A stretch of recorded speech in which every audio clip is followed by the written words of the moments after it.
Hi, everyone, and welcome to Mom Your Own Way. I'm Lily Coco, and today I'm talking to my friend Celeste Vancleef. She is back. Last time we talked about her mushrooms, her kids, her homeschooling, her home life. I mean, she's such an amazing person. I admire her. I love her. I think she's wonderful. And today we're going to focus on homeschooling, and I'm really excited. I have a lot of questions. I want to know about the time management. I want to know about just anything and everything. I'm so here to learn about it. So let's get started.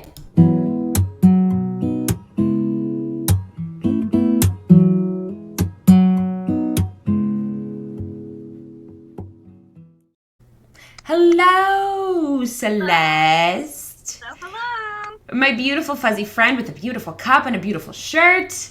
Oh, thank you. Yep, here's the shirt. Here's the cup. Where'd you get the cup? I feel put together. You look good. You like. I was mentioning it earlier before we hopped on, but you look like really just healthy. You know, like happy, healthy. Sometimes I've hopped on with moms and they look like they've had a day. I mean, I've looked like I've had a day.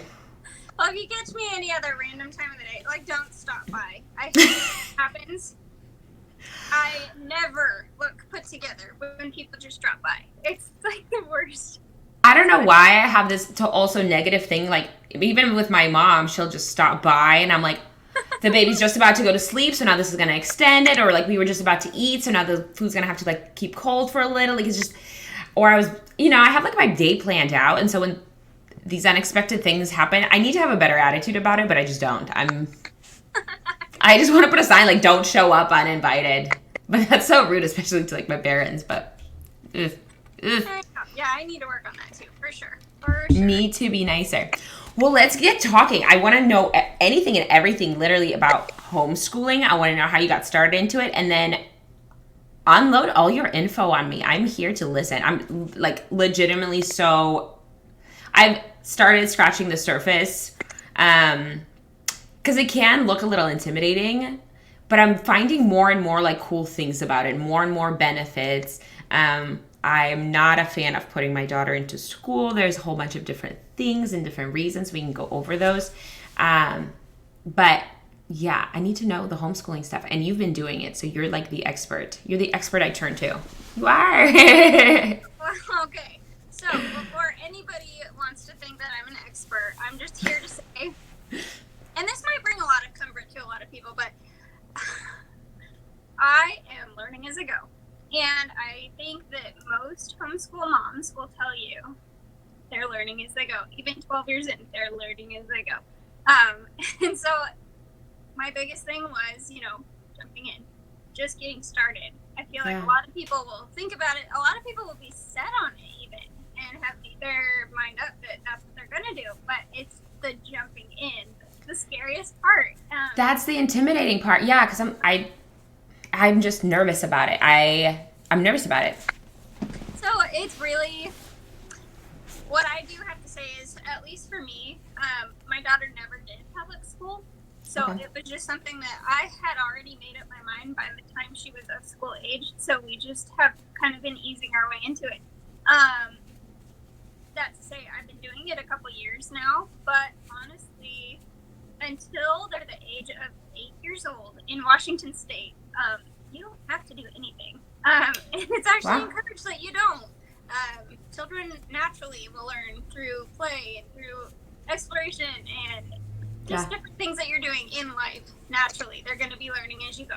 So there's nothing, at least academically, that you have to be doing before that age. So that changed a lot for me. Yeah. What is the normal age for kids to start school if they are going to public school? I don't know anything about schooling. I just remember, like, I don't know, when I went to high school or whatever, God knows when that was. Right. So for Washington State, compulsory education is ages 8 through 18. I believe they have to be enrolled in a school or homeschooling. And that also includes public or private school, too. But I think it can vary. I mean, I know it does vary, but I think the age can vary state by state. So what I'm going to start with actually is anybody who's like thinking about it and exploring their options and stuff. There's a website and it's called hslda.org. And this is like your legal resource. This is like your go-to for everything. Like, where do I begin? It's got documents for like pulling your child out, so withdrawal forms. If you wanted to go from public to then switch over. Yeah. It's got like, you know, the different state rules. You can like type your name or type your state in the search bar, and it will come up, and all your state laws are right there. All your forms are right there. So resourceful. Yeah. So it's a federal one, so anybody at any state can. Anyone can access it. Yes. Awesome. And okay. Like the thing is, this resource was created to be in favor of homeschoolers and to protect homeschools or homeschooling laws and stuff. So legally, it helps to know what you're doing. There are some states that are a lot more lenient than other states. And surprisingly, actually, Washington is one of the more lenient states, which kind of shocked me. I am surprised hearing what's going on in Washington. But leniency in what way? In like the testing portions of it, or what they need to certify in, or what's I really just don't know. So some states, it's kind of hard to talk about on like a broad level. Well, let's talk for Washington, for example. Yeah.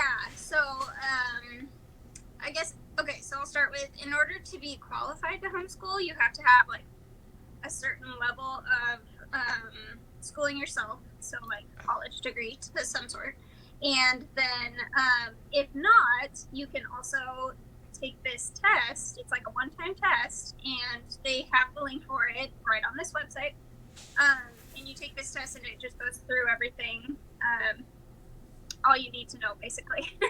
Awesome. That qualifies you forever, so it's one-time deal. You take that.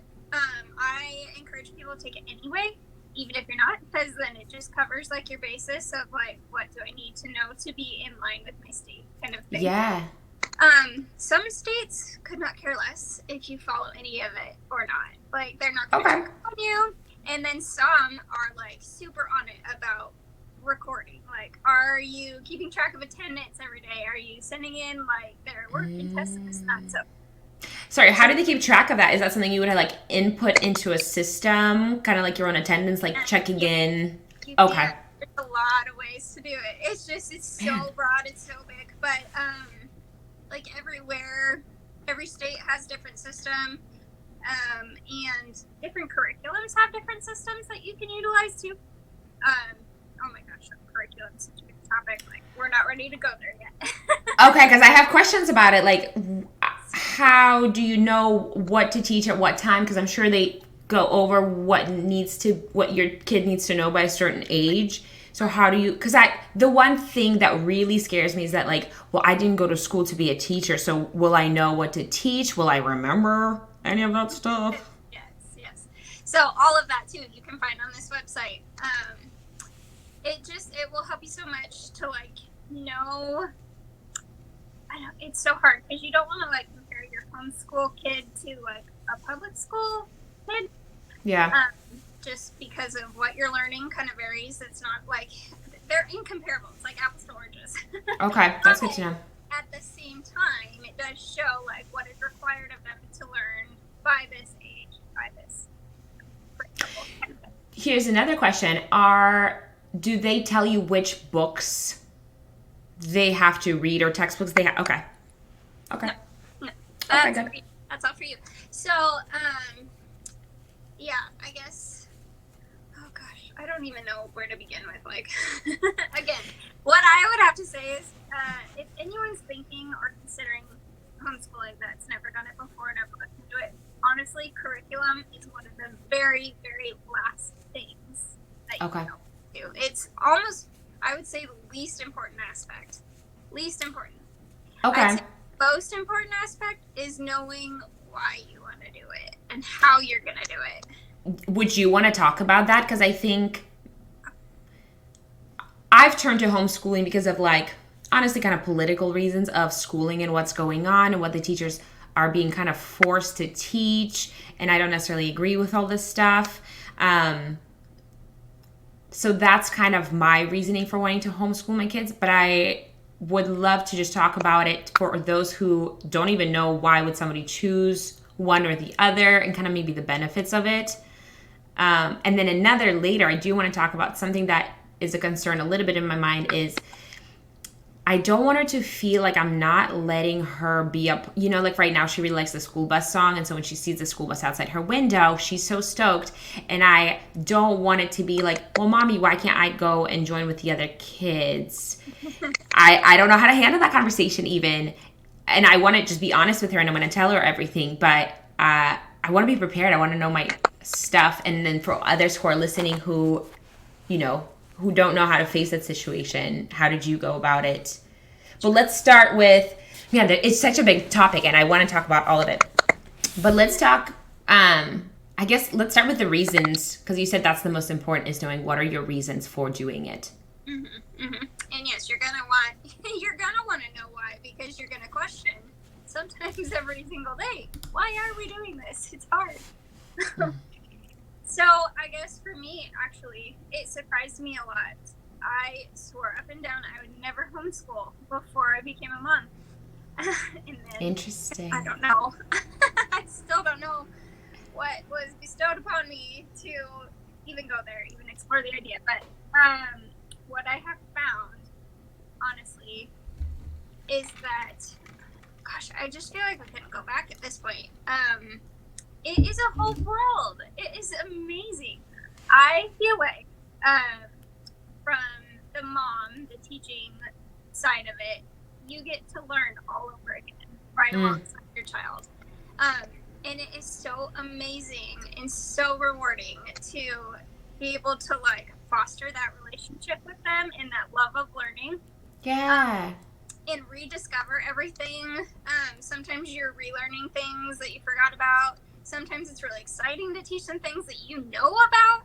And then sometimes it's amazing just what you both learned together that was never taught to you in school kind of thing. So yeah, that for me has like solidified my why. At first, I'll be honest, I jumped in thinking, oh, we'll give it a try. We'll play around in preschool and we'll just see how it goes, you know? And if I'm still feeling kind of panicky about it, then she can always go off to school later. Sure. By the time we got to kindergarten, there's just no way I was going to let her go. It was just like, this was the way we were going to learn. And so here we are. I love that. Sorry, really quick. Somebody said, hi, ladies. Thank you for this topic. Super interested in this. Yay. Oh, good. Hey, Terry. Yes. So know why you're doing it, because you're going to question. You're going to question and doubt and wonder, like, you're always going to feel inadequate. You're always going to feel like, am I doing enough? Actually, not always. Some days you will have a really day. I'll be like, yes, I know yes, this is awesome. But it is hard. I'm not going to lie. It's hard and it's kind of scary. There's a lot of unknown. There's a lot of wondering, like, how does she compare? Yeah. Another thing I'm going to say right now is drop the mindset altogether. Public school and homeschool. Like I said before, there's no comparing the two. They are not alike. They're totally different. Totally different. There are some people who've adopted like a style of learning at home that mimics like a classroom setting. And is that with like different classes and attending separate subjects and kind of following that structure? Okay. Yeah, but like the biggest thing I've learned is that homeschool is not like, it's not like entering a classroom and then you have your hours of the day that you do it. It's like a lifestyle. There's an opportunity for learning in everything. Whether that is like, you know, baking together. There's math to learn. And measurements, process, problem solving. You can get into a lot of that, critical thinking. Yeah, okay, I like that. We do a lot of our like reading and language time. Like in the morning, we'll sit around and so outside of our actual curriculum, we do all kinds of activities. But we have like a book club that we're a part of, so we get a lot of language and reading done outside of our set curriculum kind of thing. Also operating outside of hours of school. It's nice. Like we get a lot done in the morning. We do a lot of stuff, but that's just because we've implemented this routine. But a lot of times our school, like we're gone during the day and we're out doing this and that and the other activities all the time. And so a lot of times we're sitting around like 4 o'clock at night in the evening or whatever. and we're doing school together then, or even at bedtime when But you can kind of make it more, but you can make it more flexible and more in tune with your schedule and what fits your family. Yes, and so that's again like another point I was gonna say, unpopular opinion, but yes, anybody can homeschool. It might be a lot harder for some. I get that there's single working moms out there who have oddball shifts or jobs and they're gone all day long. I get that. Yeah. But again, once you adopt that mindset that it's not entering into a classroom, you don't have to abide by hours. You might have to get a certain amount of hours in once they get of a certain age, depending on your state. But there's ways around that. You don't have to operate on a 9 to 5 or an 8 to 3. I think that's such a good advice and thing to remember, and that's what I need to get out of, because I keep thinking like of my schooling of when we went to school was like 8 in the morning till 3, and so I'm like, oh my gosh, I have to do it that way and I have to structure it like that, but it's like you don't. No. And then when I think about the classes, there's so much like empty work that we just had to do that was just busy work. And I actually didn't learn a lot from it because I was just trying to like memorize and get through. I wasn't actually taking it in. Versus even now, playing with my daughter at a very young age, I can see how fast she's learning because we're implementing it through play. And so if we go over colors or sounds, then when we see it in real life or in another book, she can connect it and see and connecting it a lot faster instead of just memorizing what a certain object looks like. Like she's understanding it, and then it reminds me, I'm like, oh yeah, I remember when I learned things through an interesting, fun way that actually was interesting to me. I remember it. The other stuff I really don't remember from school, which is awful, but like it didn't mean anything to me. I wasn't doing it for me. I wasn't interested in it, and the teachers didn't make it interesting. It was like, you have to do this or you're gonna be like punished. It's just a different mindset, and you start like hating school. You start hating learning, which you shouldn't hate learning. It's fun. You get to learn all these new things. You get to figure out new ways of doing stuff. And I like the way you put it up, learning outside of the classroom, because like things that are most important are like the critical thinking or just knowing measurements and language and how to talk to people, how to discuss things, how to have a conversation, and those you can do outside. So that's making me feel a little bit better. Yeah. Your goal for homeschooling should be to foster a love of learning so that they are self-learners and they can teach themselves, It's funny, a lot of people will tell you like, oh, I hated school, I did really bad in school. But then once I got out of school and started like learning about things I was interested in, it can So, it's a lot of that is taking the things they have to learn. Yeah, it's honestly, kids are going to have to learn things they don't want to learn. But at least when you're home, you have the freedom to kind of change how they're going to learn. Your kid and like their learning styles. And if you don't, this is the opportunity to figure it out. This is what I love about it. I know that my daughter struggles with like just reading and like hearing things auditorily. That's not her learning style. So it's hard for her to understand things just from me reading it to her, kind of thing. So what we want to do is apply something kinesthetically, an activity that she can do with her hands to help her understand. I love that. Kind of like the cooking thing, like math makes a lot more sense to her when she can do something physical with her hands. Yeah. I can totally understand. It just makes sense when you can see things almost physically appear in front of you, because sometimes when you hear it, it's just like a story. I struggled with spelling. It was a language barrier too, but like when people just said something to me, I wouldn't necessarily know, but when I could read it or physically see it or like grasp it, it becomes easier. Like, I don't know, sometimes when I hear things, it's just like a story, like a joke, an anecdote, where it's like I don't need to connect with it, versus when I'm actually doing something, I take it in and I'm like, oh, okay. And I'd love to discover that with my daughter. Like, what is her way of learning? Right. And you will. You'll just, like, learning right alongside her. You'll figure out what makes her tick, and you'll learn that about yourself, too. Like, that's so fun. It's so fun to, like, learn right alongside them. What have you learned that you're like, wow, I really didn't think that this is the way that like I thought or connected? Was there something that you've learned that's been surprising? I've learned a lot about, ironically, actually learning disabilities. Okay. I never thought, I wasn't a terrible student, but I wasn't great either. And a lot of that was just about applying myself. And again, it's what I've learned through teaching a child who kind of struggles a little bit with how she learns things if I don't break them down differently for her.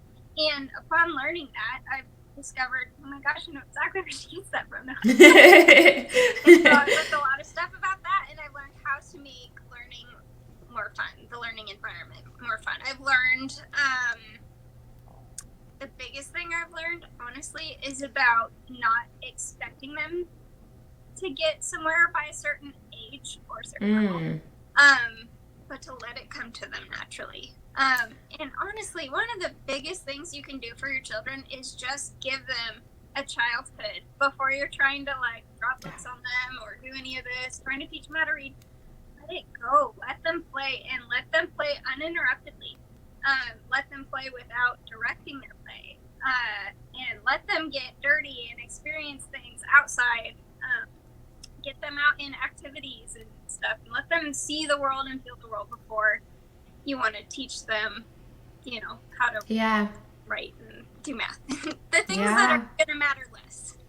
But they might have an easier time learning it because what they'll learn already physically through their own play, and they'll have an understanding. They might know the concept, just not know the name. And so when you do introduce finally through the book or through the learning in their course, that it'll be easier probably for them to be like, oh, like this one thing I did, or this one activity, or this one time we went into the hike and I saw this and I remember that, and it would be an easier way of learning, I would think. Okay, I like that. There's so much that they are learning and that they are picking up that you're not having to kind of force, because there's going to be enough school that has to or is going to feel forced. So to let whatever natural learning that can happen come to them naturally, I think it's been such a huge help for us anyway. So that said, I wanted to go kind of into, I wanted to talk about the dreaded word socialization. Yes, let's. I'm so excited that you want to talk about this. I'm just stoked. I'm such a big fan of yours. Yeah, so this word kind of drives me nuts because you'll hear from anybody who doesn't homeschool, like, so, well, what about socialization? And right off the bat, I just want to say, it's such a myth, socialization, that you're going to end up, I don't know what you're afraid of, like, if you're going to end up with a kid that's weird or, like, doesn't know how to interact with peers, I don't know. But anyway, in my experience,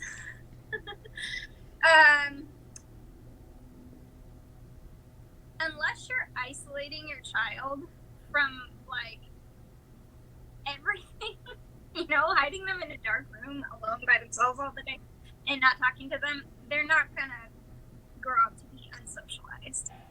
And the word socialize itself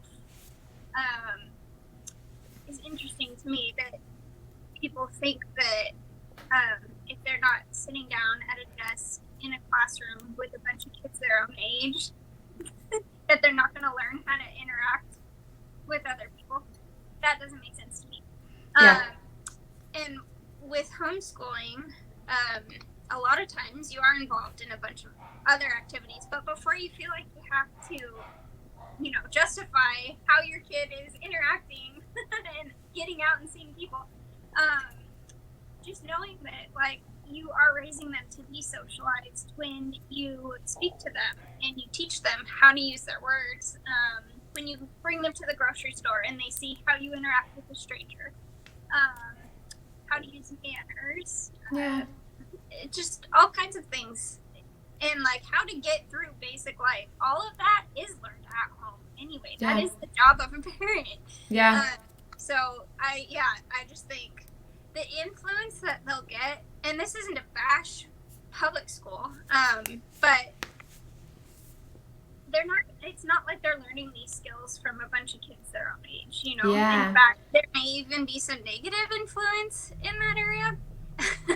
I like that. I actually haven't really thought about the fact that, like, when I've thought about this concept, and I thought, Well, the way we talk to her, that's how she's going to know to talk to others. That's where she's getting her example. And then on the other side, if they're learning some poor behaviors, it could be from school, from other people who are likely learning it from home. So any abusive words, any abusive behavior, harmful behavior, that is often taken from home, and then kids will act out in other ways.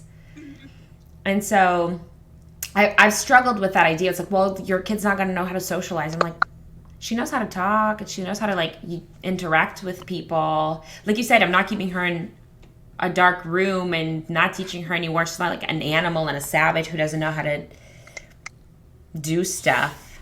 Right. Well, and, okay, I'm sorry, but, like, I went to public school, and I could tell you, like, 10 different people that I knew that sat in the back of the classroom and never talked to anybody for as long as I knew them.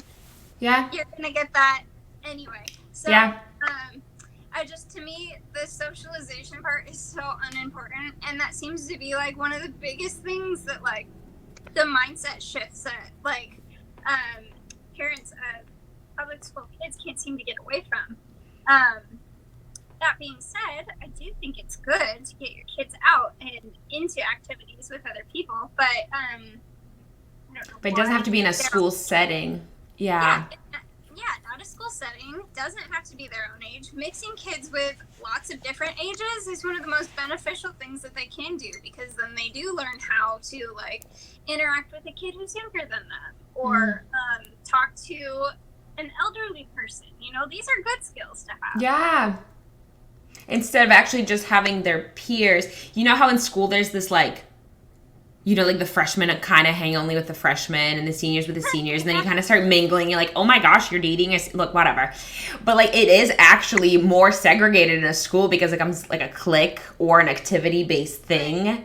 Whereas this way, you're actually encouraging to break those barriers and to know how to properly interact with those who are younger, those who are older. And that's so much more, like, of a rich experience, instead of saying, oh, I'm only going to act. Because it doesn't advance you if you're hanging only with babies, you're only going to act like a baby. But if you're seeing a toddler, a big kid, I've heard that, like, babies who have older siblings are likely to start walking faster, start doing things faster, because they see an older example. Because, like, they see parents, of course, but we're almost like these other beings. But when they see a kid that's a little bit older, they see it as like, oh, this is what I want to be. And so it encourages them to do more things. I mean, it goes with friend groups too. You know, if you surround yourself by people who are doing a lot of stuff, you're more likely to also get involved or do more things or challenge yourself a little bit more, instead of keeping yourself at a ceiling of those who are your peers, let's say. Right, exactly. So yeah, I don't know. I just think that overcomes a lot of, like, the worry of, you know, is my kid gonna grow up to be normal? Well, probably not, but you know. But what's considered normal at that point? You know, it's. I get angry at that. Standard. It's a fake standard. It's a classroom standard, and it's not real. It's not who people are. So. Yeah, but it's a big conversation that people are like, well, your kid's gonna be, again, they use the word, like, not normal, or gonna be, I don't know, more quiet, or not know the same things. It's like, I don't know. I feel like if you're teaching them the stuff that they need to know, all the other stuff is parents' responsibility to make sure you teach them how to be a good person, a nice person, all the values, whether you're going from the Bible or you're going from your own personal experience teachings, or let the kid live and let them learn on their own with, you know, appropriate consequences so they understand things better. Because I don't think in school it was like, I don't know, I struggle with the whole, like, everyone's getting tested the same way, everyone's getting yelled at the same way, you don't know what the teacher's agenda is, they're having a bad day and you don't even know about. I mean, there's just so many more things that I don't want to say are out of your control, because I don't think homeschooling is about control necessarily. It's about, like, I don't know, being, I guess, nicer to your kid, because you're giving them a bigger option of things to learn in a way they would understand and learn more. Right? Okay. Well, I like that. I know you wanted to touch on the California thing, and when you brought up like, what is that about? Let's talk about it. Talking about raising kids being the responsibility of the parent. And yes, that was another one of my whys is I just don't believe it's the job of the public school. And it's not to say that public teachers, that's an undervalued position, and I understand, but I mean, anybody could agree that school is not the same, even like however long ago when we were in school. It wasn't that long ago, and things have changed dramatically. And I just don't, like, at this point, I don't think there's any recovering from it. It's just gotten so involved, so heavy-handed on the government side. Like, it's just... It's scary. It really scares me. It mortifies me, because I'm like, I don't remember things being like that. And I need to let go of that mindset, because it just isn't like that. But oh my gosh, is it scary. I feel like it's no more about learning the things that you actually need to learn from a textbook, but it's more about these, like, I guess, social skills. Yeah, oh, it's totally indoctrination. I mean, it's just sick. Some of it is sick, and you hear these stories or you see these videos of things that are happening, and you're just like, how is this even happening? How is this okay? And how is this encouraged? Yeah. I mean, gosh, we could go there with the political, but political aside, I just feel really strongly that at the end of the day, you're your child's advocate. Yeah, and I like that. There's no one responsible for your child except for you until they're of age and accountability. So do you trust that the public school will do a good job? If you do, great. That's fine. But as far as what I know about my child is I don't feel comfortable enough. I don't feel that they don't know her, you know? They don't know how she learns. They don't know if she'll be okay if she doesn't reach, you know, certain standards. I know that my child would get test anxiety and not do well, and that's no reflection of what she already knows, kind of thing. Not to say that, you know, like, I'm not gonna baby my child through her education, because that's not what her school looks like at all. But what I do care about is that she comes out the other side knowing how to be independent and knowing how to take care of herself and knowing how to learn things on her own so that she can continue a lifelong education and a lifelong love of learning, instead of just, I'm going to get through these 12 years and have no interest in anything. You know? I think that's such a big point, because once you're, like, traumatized by the school, you almost don't want to learn anymore, because then, like, college or trade school or anything like that, it almost seems intimidating, because not only the money, but you're like, oh my gosh, I'm going to have to do this again. Like, it was a terrible time. I don't want to learn. This is dumb. And you get this bad negative attitude about it. Yet, like, once you graduate, you still have so much more of your life to go, and there's so many different subjects and topics you can explore and then teach others and, like, pass down your skill to, that I think and you've talked about how that is the biggest skill you can teach your kid, is how to learn on their own, how to discover things. And, like, because certain things that we cover in school, they might not ever cover a topic that you're passionate about. Right. Or, you know, I don't, just the influences too for me. Like, I have a good story. When we were in video production, those days again. So funny. Once upon a time that I wanted to be like a journalist, or a news anchor. You know, like, that whole world to me was so fun and so exciting. And when I got into college, I was told by my professor that I can't write.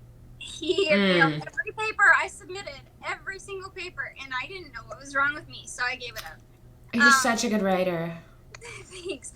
I thought I couldn't write, and I gave up on that, and I went a totally different path. I quit college. It was dumb. I hated it. I did not like my professor. Like, that was just, you know, that was an influence to me that I thought, okay, well, clearly I'm not good enough to do this.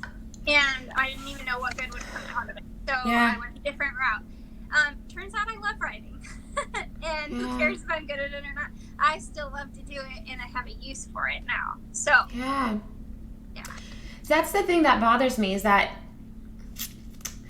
if every teacher was so great that you could absolutely trust them, that they won't have some sort of a negative feeling towards your child, which is impossible, because, like, teaching so many kids a day is just exhausting. Like, they don't get paid enough. There's a whole different direction.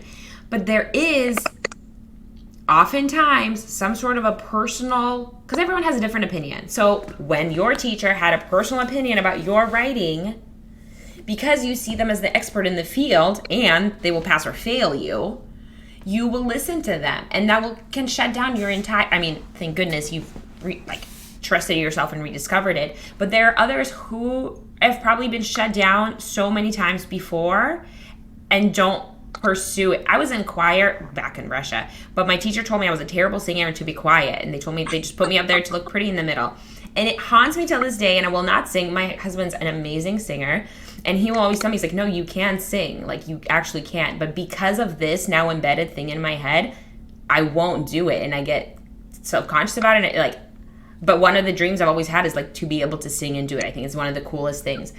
But this one person telling me that lives right here forever.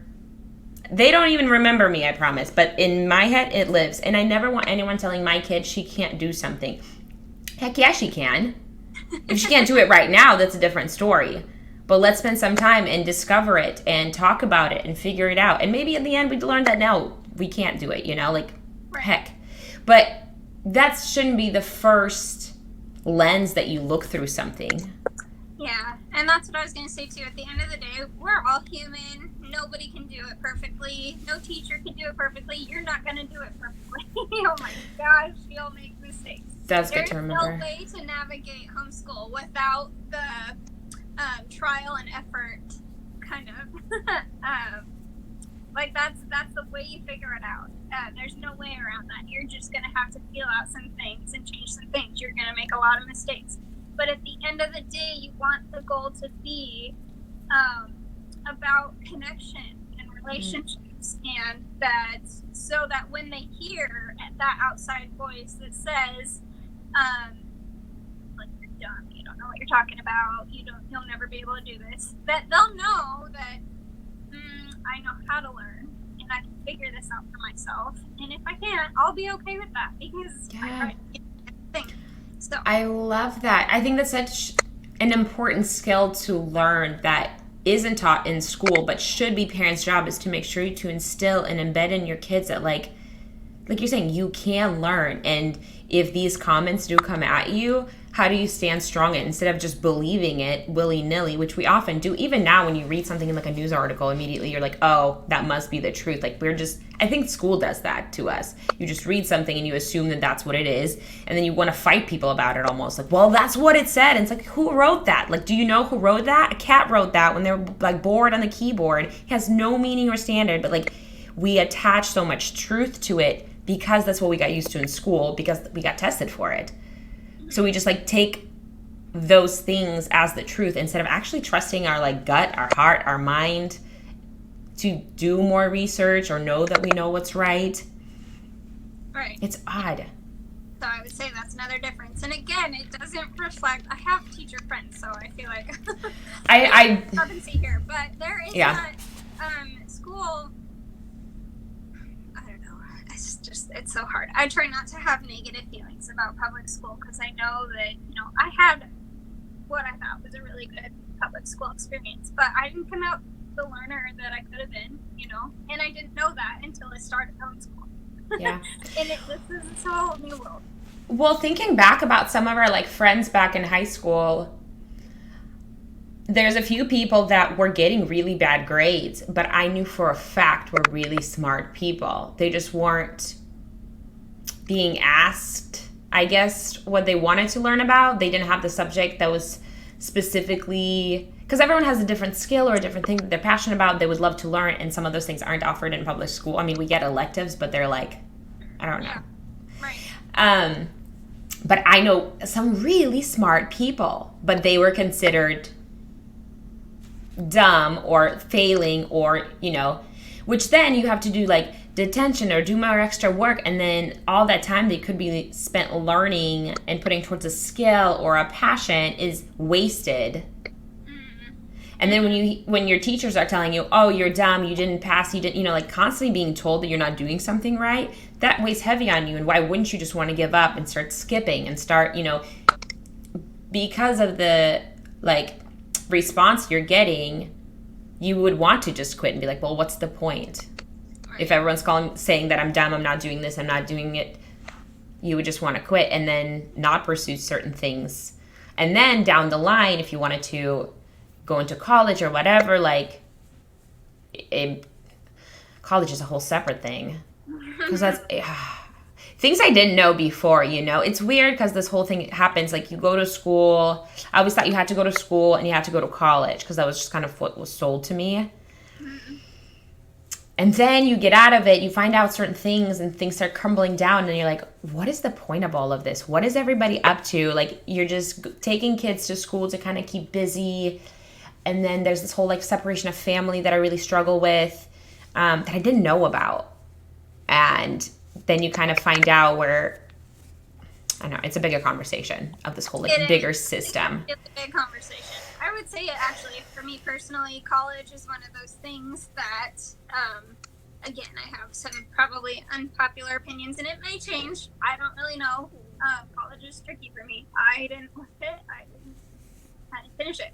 I went a different route with trade, and I thought that that was really practical for me. It's a life skill I'll keep forever and ever, and I didn't which is so important, because even when you look at things now, how fast things are changing, how fast the job market has changed, how fast we're moving into a whole separate direction. So anyone who's gone, I went to school to college for business, and I love things that I learned, but it was like instilled in me that if I didn't go to college, I wasn't going to get a job. I wasn't going to be able to do anything. Like, it was pretty much, this is your only way, instead of giving me options. And some people, a lot of people who went to college are in debt, are struggling to keep a job because the job market has switched so much. Those who have a trade, you can always put that to work because certain skills will always be needed. But when it comes to, I don't know, it was really big, just like, I'm struggling to find an example, but I know there's so many, but like, certain businesses have come and failed. Now there's this whole, like, metaverse that's coming into play, and people are constantly looking for, like, I know, like, coding and this, like, new content to put this in this new world that's not real but is real because people have accepted it. And so it is true and real for us to live in a video game. And it seems so crazy to think about because you're like, there's no way people are going to do it.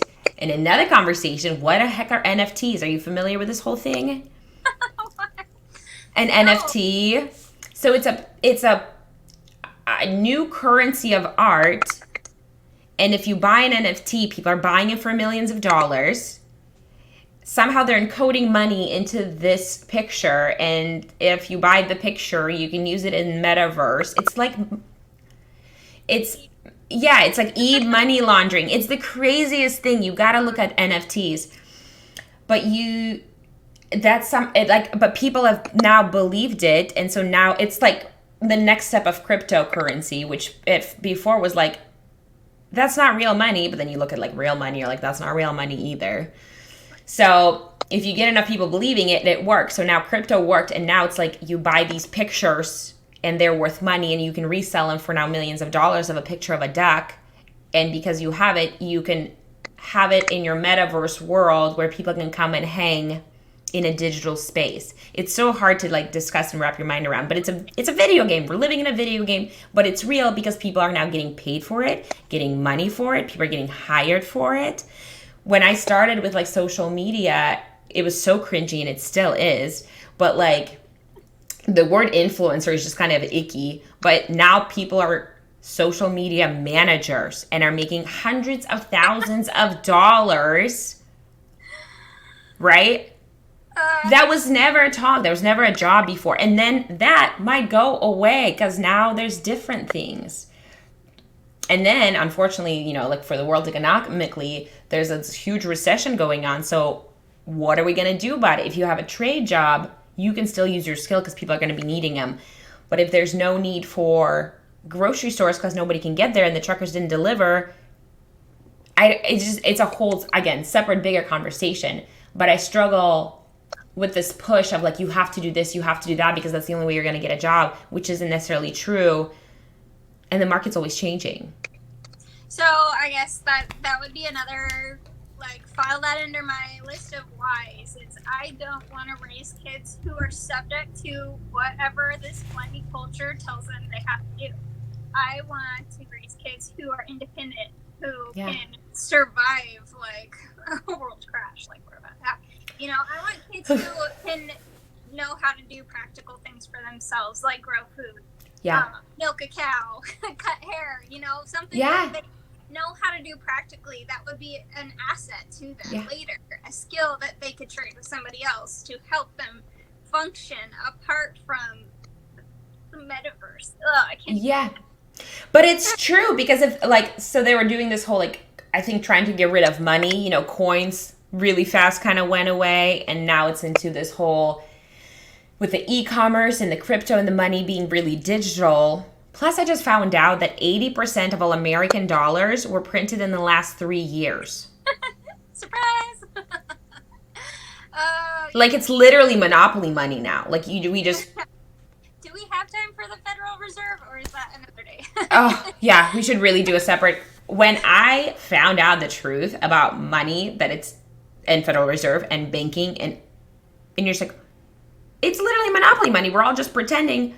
But the whole thing is debt. When you're holding physical money in your hand, you're already, if you're holding $10, you already owe $100.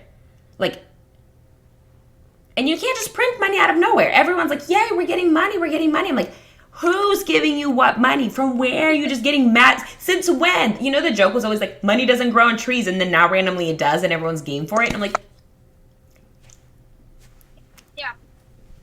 I don't know what the answer to all this is. All I do know is when I think of the days to come, and I don't know what's ahead, I'm thankful for the opportunity to have my family home, in quotes, and that we're fostering these relationships together, and we can talk about things like this, and not in a school setting where they're going to tell you, you know, don't tell your parents what we talked about today. No, we'll talk about it at home for what it is. We can explore it together, and we can compare it with a world that we know that is not like a world that is real and not virtual. Oh my gosh. And speaking of virtual, I can't with these virtual schools. Oh my gosh. Nothing drives me more crazy than to see like this. Your kid will find enough ways to be on a screen, and like screen time, whatever. Like, I don't have any strong opinions about screen time, but as far as virtual school, like at this point, why wouldn't you just homeschool? Why wouldn't you just... I have to, like, it's going to be painful. This is going to sound harsh, but what is it going to take for you to prioritize your kid, your own kid? If this bugs you, what are you doing? If you don't like it, if they don't like it, whose responsibility is it to change it? And I get it. You know, there's moms out there who are like, I'm single and I can't, and, you know, I'm not a homeschool type. The world is changing, and it's not going to adapt to your kid. It's not going to. So, what are you going to do about it?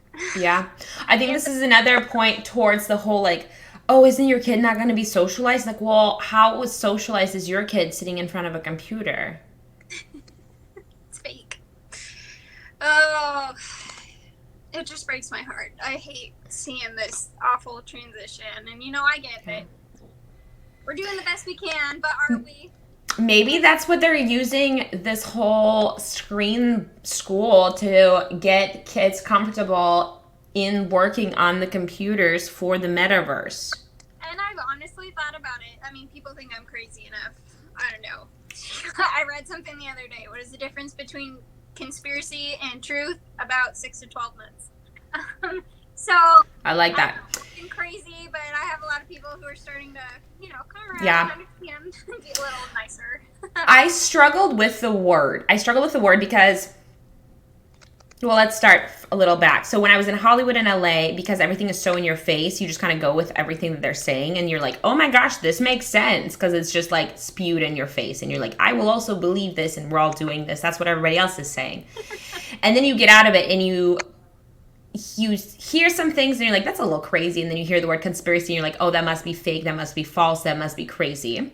because that's the words that are attached to it as the definition. And then you see them come to life. You see them come true, and you're like, oh, wait a minute. And so then the blocks start kind of falling, and you start paying more and more attention. You're like, wait a minute. And I've literally gotten to a place where now anytime I hear somebody say it's a conspiracy or whatever other terms people use, I almost, which is the wrong way to do it, but I almost immediately now think, that must be the truth. Because if people are now against it and they're throwing it away and this is now the bad thing, it must be the good thing. I mean, I do research and figure it out, and you have to swim your waters and navigate it through, because in both places there are bad things and good things. But the word conspiracy, people treat it with such a... They just throw it as a label on anything. They put it as a sticker, and then people disregard it. Where it's like, well, did you look into it? Did you check it out? Did you read about it? Did you see why? Kind of like, people say, oh, it's a rumor. And it's like, well, there's usually some truth in some rumors. Of course, there's always fakeness too. But did you do your research to find out on your own, or are you just repeating what somebody else said? Right. And that's another difference I want to say is, are you raising your children to be critical thinkers? Are they going to be able to distinguish for themselves, to learn how to learn for themselves and find out what is the truth here? Yeah. And are you able to instill those values in them at home that they're not receiving at school? Yeah. It's kind of the same as that environment that you had in LA. Everything's just thrown on you. This is what we're doing. This is what's acceptable. It interests me that, at public school, you're not allowed to talk about religion. That is the basis for how the world turns. I don't understand. It's like it touches every aspect of life, whether you believe it or not, Yeah. Whether you claim to be a believer or not, this is how the world operates. So, but it also shouldn't be to even discuss it. That's my whole thing. Whether you believe it or not is one thing, but the fact that it's so shut off and saying, no, you can't. Well, what happened to free speech? Why can't we talk about these other things and, talk about people's pronouns and preferences or their beings or what is it that they like? And we have to be courteous about those things. Okay, so let's be courteous about religion as well. Why is one better than the other? Why is one more important than the other? Like, if we're going to have freedom of speech for one party, let's have it for both, which includes Christianity or religion, whatever religion you're in. It just, as soon as things like, oh, you can't talk about this, I'm like, why? Why? Why are you trying to shut off from people? Why don't you want them to find out? Because people should be smart enough, and we should trust people to make their own decisions. So let them talk about whatever they want, because if you're smart enough, and if you really believe that, Christianity isn't real, I can talk about it all day long, and you will still be able to make the choice and say, oh, I still don't believe it. Good for you. It shouldn't matter if I talk about it or not. But if you're worried that if I'm going to say something, and it might enlighten a different candle, they'll start burning and become bigger, well, then you're just hiding stuff.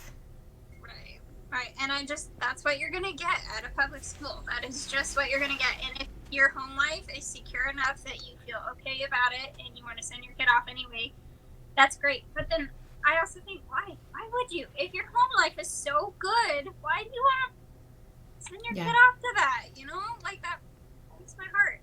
If your family life is so good and you've instilled those values, why not incorporate that into their education and let them go so much further? Yeah. I think, it could be maybe some parents don't like being parents. It just seems like, at least often when I went to school, I felt like the school was my babysitter. So while the school was watching me, that's, when parents can go and probably go to work and do whatever. But that's kind of how it felt, just to keep me busy, keep me entertained. Of course, I was supposed to learn stuff and I was tested on it, but it was like a daycare for, you just keep getting older. And since it's free, well, some public schools are free, some are some are not getting free. That a lot. I see that is school is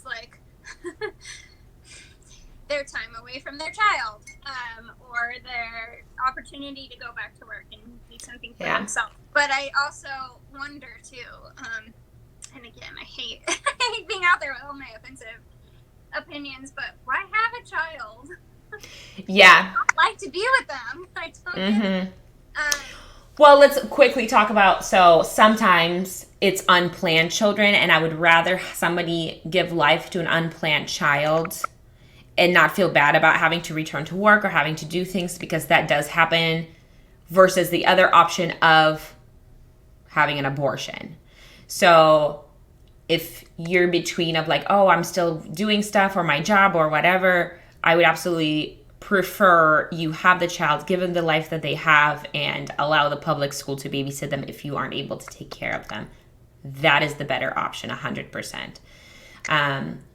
But if you are able in your family to be home with your kid and love them, and I struggle when parents don't love their kids, because I'm just like, man, kids are so innocent. They just want to be loved. Like when they first start out, they see you as your best friend, their protector, their guardian. They just want to hang with you. And then when you just want to ditch them and say, like, go do this other thing, because you'd rather them spend time doing something else instead of putting in that time to help them learn. And I don't know. It just, I feel bad because I'm like, why don't you like your kid? It's a part of you. Well, I mean, gosh, we all have days that are hard that make us question and think. But to that, I would just say anything that is worthwhile doing is going to be hard. It's going to be hard. It is so hard to invest in these little lives and give it 100%. And homeschooling is just that. It's going to uproot everything you do with your, but it can be done. And it doesn't have to be like this big daunting thing. You learn as you go. And it's just, again, breaking that mindset that public school is a model of what we think education should look like, but it isn't what it is. Education is going through life and learning how to learn. And I don't know how many times I can say that, but, you know, it comes down to, okay, how am I going to teach my kids about, like, hyperboles and grammar? Yeah. Like, that sounds like a lot of things. And trust me, like, I'm not there yet. I don't have high school kids. I don't know what that's going to look like. And who knows? But I'm learning as I go. And at this point, how I've gotten there is what gives me that confidence. It's the passion for, we're going to figure it out together. We're going to learn how to do this together.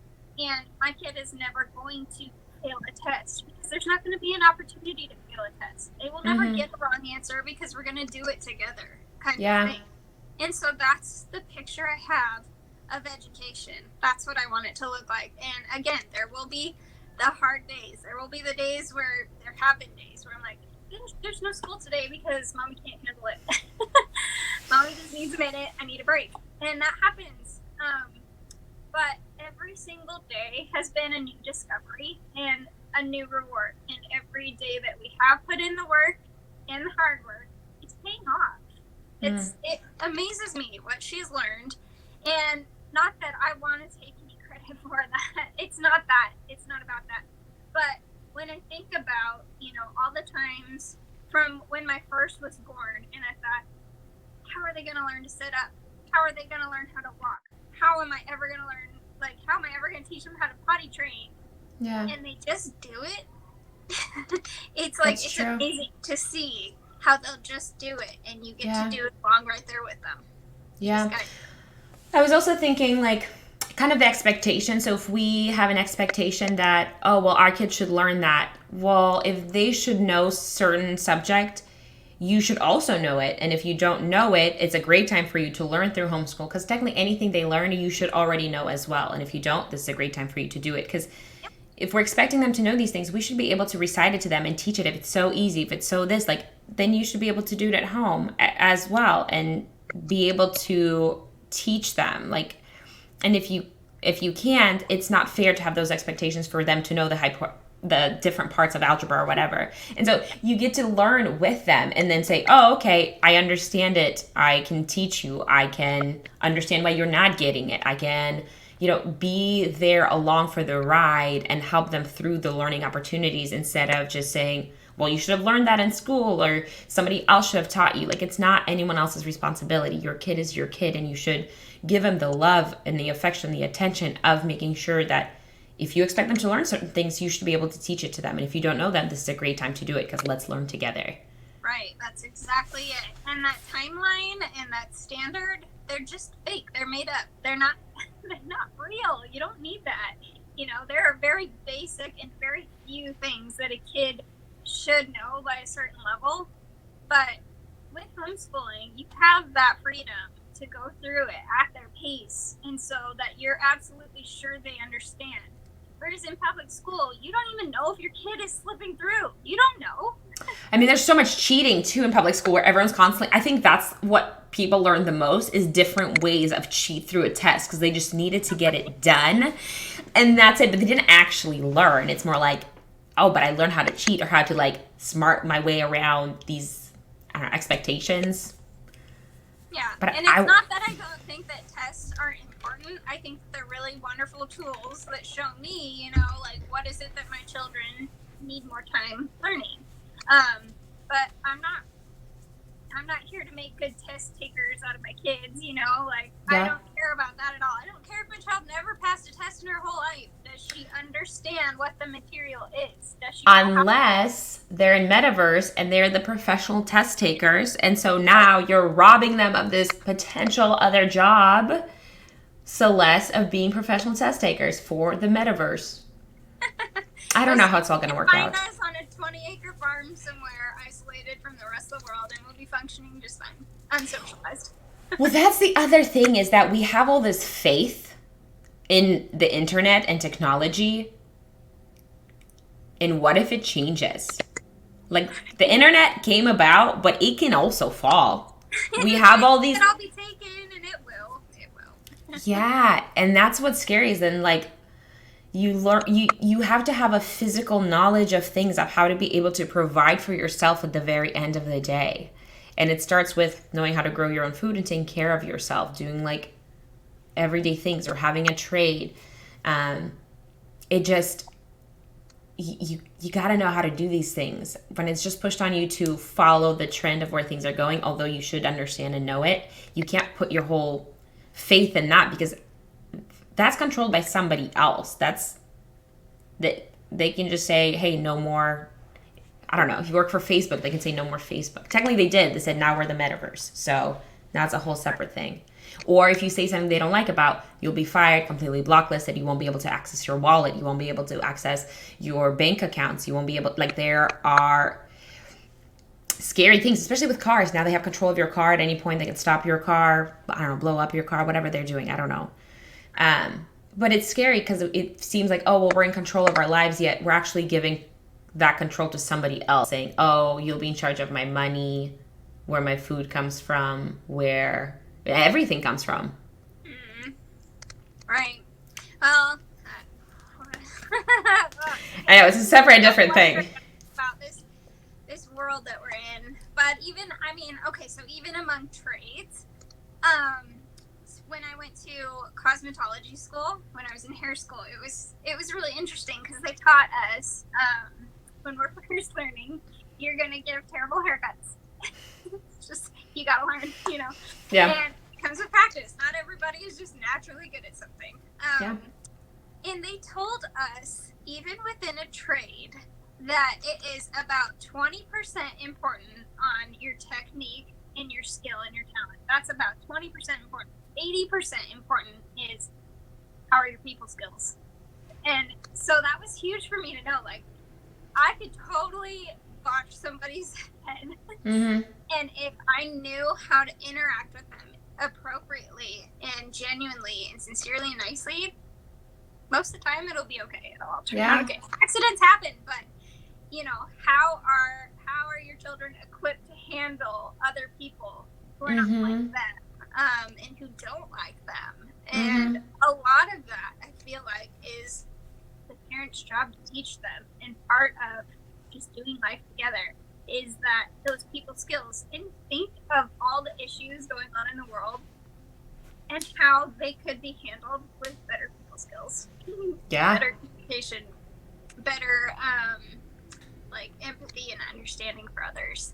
And it Yeah. just, you know, it's not going to solve everything. I believe that the world was, there's certain things that are just pointed and they're just going to happen despite our best efforts. But, you know, at the end of the day, the way we love and interact with other people can change everything. Yeah. And so, again, file that under my whys. What is most important to me is to raise kids who are equipped up here and in here and understand that it's not about the level of anything that you learn. It's about, like, who you are as a person. Yeah. That's so important. And then with that, as things change, you can also adapt and change, because at any point you can change the job, you can change the things, like there's ways you can do stuff, but you'll be able to adapt once you have the critical thinking and the values. And I think the family relationship is really important that everyone just kind of tries to throw under the rug. Yeah, totally. Yeek. My sweet, sweet Celeste, I have to go and feed my baby, but I absolutely love talking to you. And I would, again, love to have you back if you want to talk about literally anything, because you are yes. Yes. It doesn't even matter. That's what people get hung up on, is all the wrong things. So, yeah. It's so important to know this stuff, and I'm so thankful that you are able, like, you've gone through it so you can share it with others, because there's so many, I don't know, just opinions about homeschooling in general that people can be scared of, intimidated by, and just hearing it that, like, yeah, it can be hard, but you can do it just as you helped your kid walk or potty train or anything. We're all in this and we're all learning, and we're going to keep learning, and that's what we're trying to teach them, is how to keep learning. It's all our learning process, I guess. So yeah, exactly. Thank you for having me again, and I'll be back again. Yes, I would love, love, love to have you on again. Okay. Well, thank you for hopping on, and then I'll shoot you a text and then we'll schedule something. Thank you for sharing all of your homeschooled stuff, and I look forward to seeing you again. Okay, thank you. Of course. Bye, girl. Bye. All right. Thanks, everybody, for tuning in, and I will see you next time at Mom Your Own Way.